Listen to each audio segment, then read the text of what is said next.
As a financial coach, I get asked all the time by clients, friends, and family members, Phil, what is the best way to get started investing for my kids? Now, despite their best intentions, sadly, many parents go about this completely the wrong way and miss an amazing opportunity to give their kids a wonderful head start in life. So in this video, I want to take you through the 5 ways you can invest for your kids in Australia. 5 ways that will allow you to set your kids up, not just financially, but with some valuable money lessons along the way.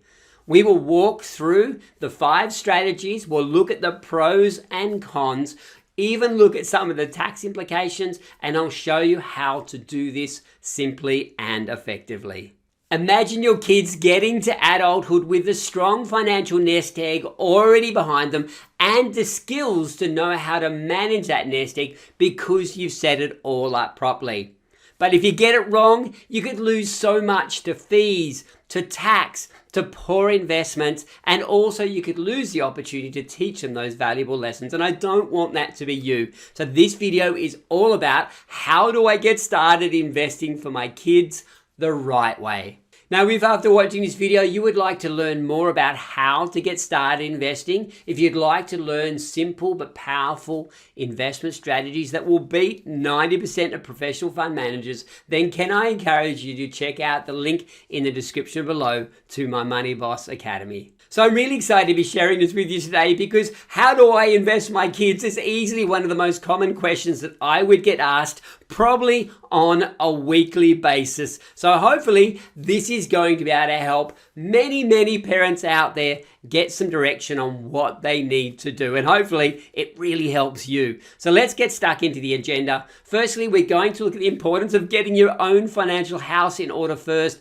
Then we're going to look at savings accounts. Great to do something, but it's probably not going to give you the outcome you think it is. Then we're going to look at the 5 main ways that you can invest for your kids here in Australia. We're going to look at the tax implications, and we're also going to look at the pros and cons.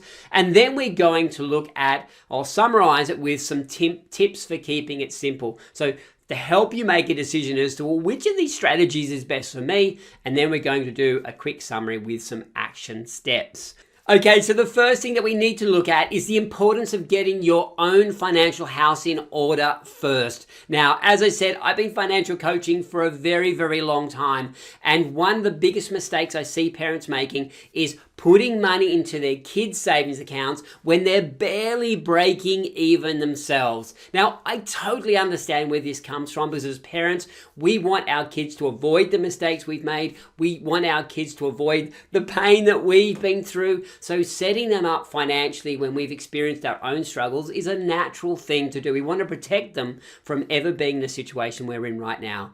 But can I please tell you, the best thing that you can do for your kids is to have a strong financial foundation for yourself so that you can be fully present in your relationship with your spouse, you can be fully present in your kids' lives, that you can eliminate financial stress from your household, because unfortunately financial stress does have a way of impacting our relationships, our productivity at work, our health, our mental health, and our ability just to be present. So please make sure that you take the time to get your finances sorted before you start putting money aside for the kids. Second thing that we need to know is that savings accounts sound great, and I so often see parents who are putting $50 a fortnight or $100 a month or something like that into their kids' account, and they're doing that from the time they're born through the time they're 18 and think this is a really good thing, there's going to be a good nest egg of money there for the kids.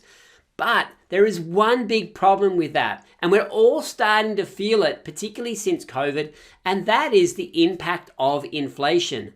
The reality is, other than for having our known expenses covered, other than having a cash reserve in place, and other than saving towards big life goals like, buying a car, a house, those sorts of things, having money in cash is not a good investment because money is losing value every single day. And you can imagine over 18 years, the value of that money you're putting into cash for your kids is probably only going to be worth if you're lucky, half the amount it was when you first started investing for them. So you're losing significant chunks of money. So you can see here that the average inflation rate over the last 20 years has been 2.62%. So that means $100 to buy $100 worth of stuff in 2005 would take you $167 in 2025. So 20 years later. So it's lost 67% of its value over that time. You do not want that to be the case for you. You've done all the savings, you've done all the hard work. Don't then lose out on potential returns because you've just decided to put it into a bank account. Okay, so number 3, let's have a look at the 5 different ways that we can invest for our kids here in Australia. I'm going to take you through firstly what each of those 5 are, and then we're going to look at them in more detail. So number 1 is we can invest directly in your child's name. Number 2, we can invest in your name. Number 3, we can invest in an informal trust structure. Number 4, we can invest in insurance or investment bonds. And number 5 is we can invest in a discretionary or family trust. So they're the 5 ways. Okay, so let's have a look at option number 1, and that is investing directly in our child's name. And this simply isn't a good option for 2 very big reasons. Firstly, there's a whole bunch of investments that minors are not allowed to legally own in Australia. These are things like managed funds, exchange traded funds, and shares, direct shares. Yes, they can own property, but there's a second problem that we have, and that is the tax rates that minors get charged on unearned income. So earned income is the money they receive through a part-time or a full-time job. For those, they get taxed at normal adult tax brackets. But when it's unearned income, i.e. from investments or family trusts or anything like that, they get taxed over and above $416.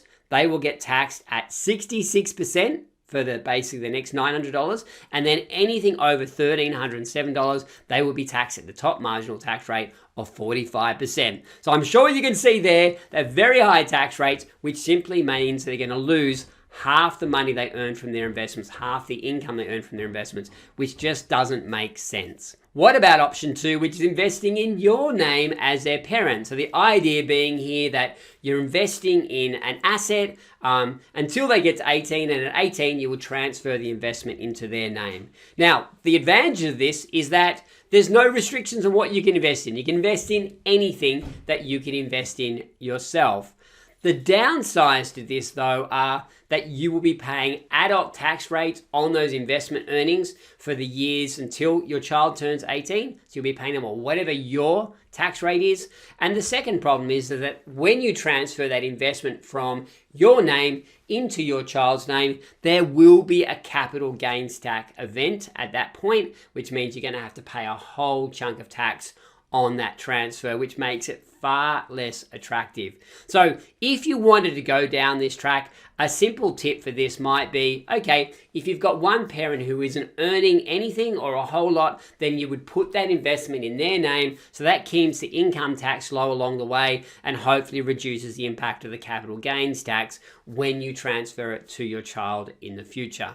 So that's the second option, investing your name. Okay, so let's have a look at option number 3. This is an option that I really like, and it's the informal trust, because this is where you set up an investment. You are a trustee on behalf of your child who is the beneficiary. So what's happening here is that you are the legal owner, but the intent is that the investment will be transferred to your child when they turn 18 years old. And that is part of what's written into this informal trust. Now, there are organizations like Self-Wealth, Vanguard, Pearl, or CommSec that have kids accounts with this structure behind them, so you just need to invest through them and the structure is automatically there. Now, there's a couple of really big pros to this. Firstly, it does enable you to invest in shares, managed funds, and exchange traded funds on behalf of your child.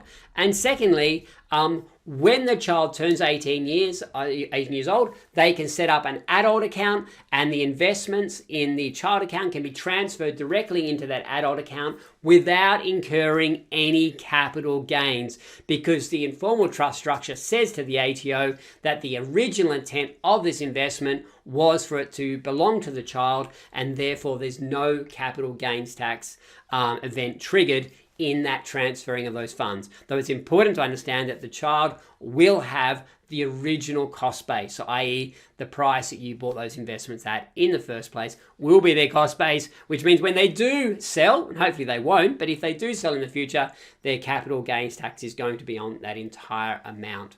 Okay, they're the pros. The cons, of course, is that whilst the child is still under the age of 18, you are considered the legal owner, and therefore any earnings that come from those investments are taxed in your name and at your marginal tax rate. So it's important that as parents, you set these investments up in whoever is the lowest income earner. Okay, now the fourth option is what's called an insurance bond. Now this is a fairly boutique-y type of product, and I'm going to go through the specific rules attached to it. It's an investment product offered by a select group of institutions here in Australia, Australian Unity and Generation Life being two of the bigger ones. There are a couple of other providers out there, so just make sure you do your homework before you choose who you might use. But let me take you through how this actually works. So things to know: earnings are taxed at 30%. So any income derived by the investment itself are going to be taxed at a flat rate of 30%.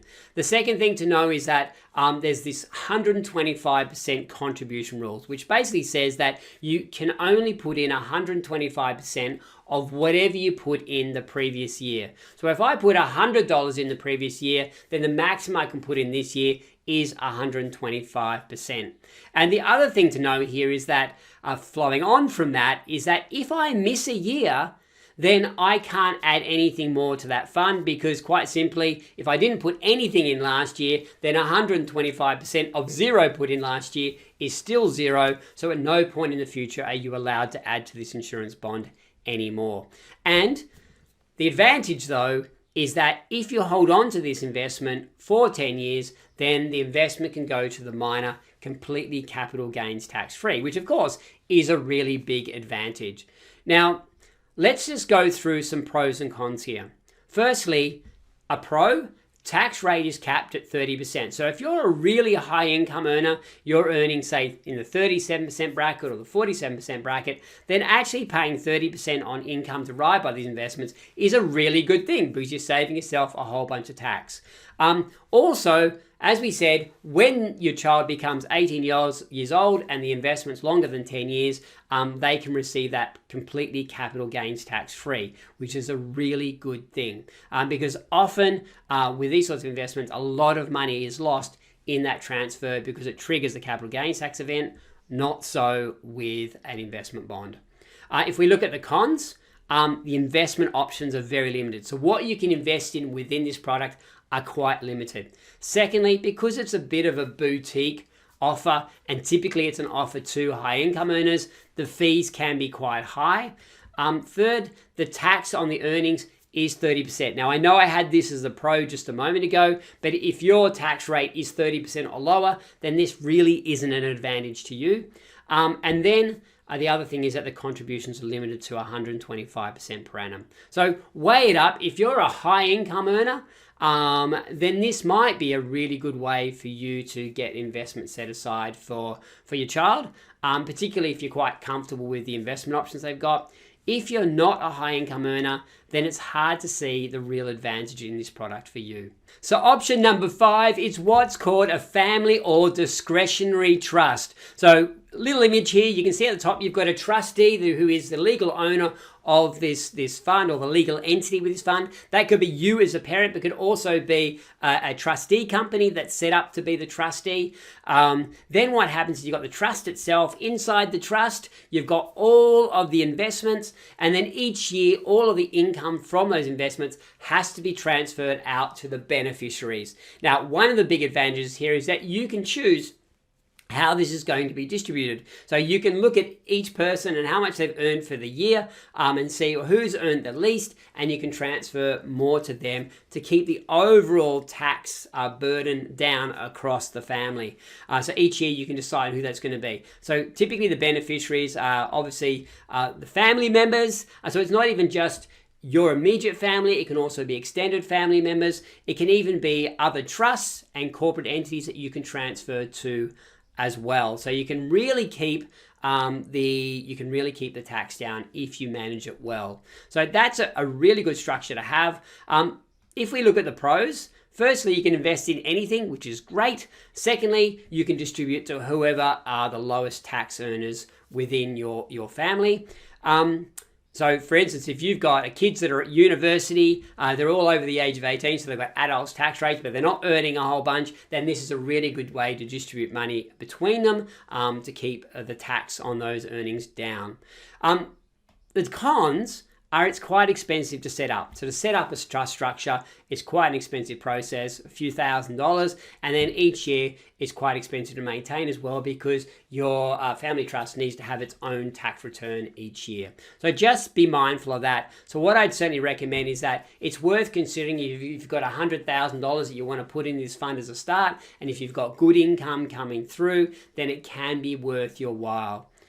Okay, so that is a family trust structure. So we've been through the 5 different options. I hope this has been helpful. If it has, can I encourage you, please click the like button because that helps this content reach more people and help my channel grow. And please don't forget to subscribe because every week I release more practical, no fluff money videos that will help you and your family thrive financially. So please hit the like, hit the subscribe because that just helps this channel grow all the more. Okay, so let's finish it off with a very quick summary, some tips for keeping it simple and effective. Let's look at each of the options again. In your child's name, should we invest in a child's name? Well, I would suggest because of the high tax rates and because of the limited investment options, this really isn't a good option. Number 2, you could invest in your name as a parent and transfer it to the child when they turn 18. This will mean that you get taxed at whatever marginal tax rate you've got at the moment.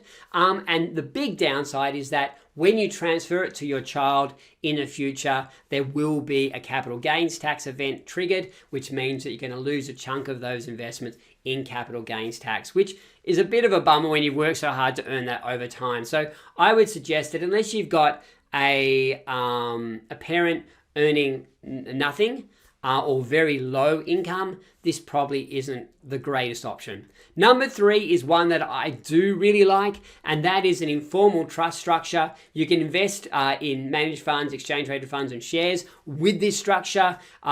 And you'll be able to transfer the funds, the investments to your child when they turn 18 without triggering any capital gains tax event. You will just have to pay tax on the earnings as an adult at your marginal tax rates until they get to 18. But for me, this is a really good option, especially when you want to get started with small amounts regularly. This can be a really good way to get started. And number 4 is the insurance or investment bond structure. Now, this is a very boutique product.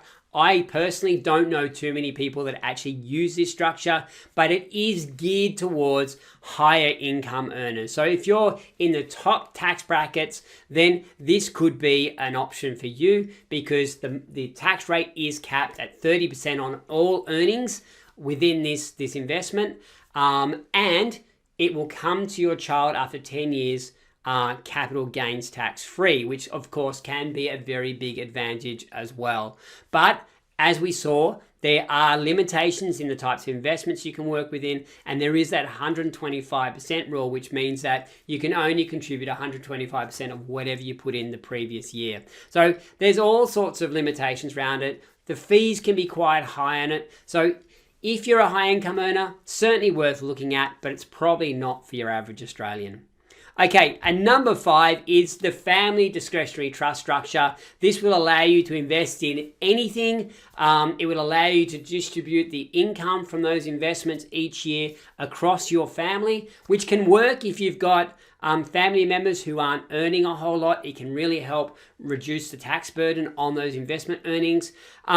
The downside to this is that it really is quite expensive to set up and run because you need to have the trust tax return done every single year. So if you've got $100,000 or more and you've got more money coming into it each year, so again, if you're a high income earner, this isn't a bad structure to have. So there we go. Those are the 5 different ways that we can invest on behalf of our kids here in Australia. I hope that this has made sense and that at least one of these options has piqued your interest to go and do a little bit more research. Over the next few weeks, I will be releasing more videos looking at the different products and platforms that do allow you to invest on behalf of your kids. So stay tuned for those. Thank you so much for watching this video. I genuinely hope that it has been helpful. And if you would like to learn more about how to become the money boss of your life and your family, if you would like to learn how to invest, learn how to think differently about your finances, learn how to build a strong financial future for yourself and your family, then can I encourage you to click the link in the description below and check out my Money Boss Academy. Now, please remember, it is the little habits and strategies that you put in place today that can literally make $1 million difference to your future and to your children's future. Take care, and I look forward to seeing you in the next video.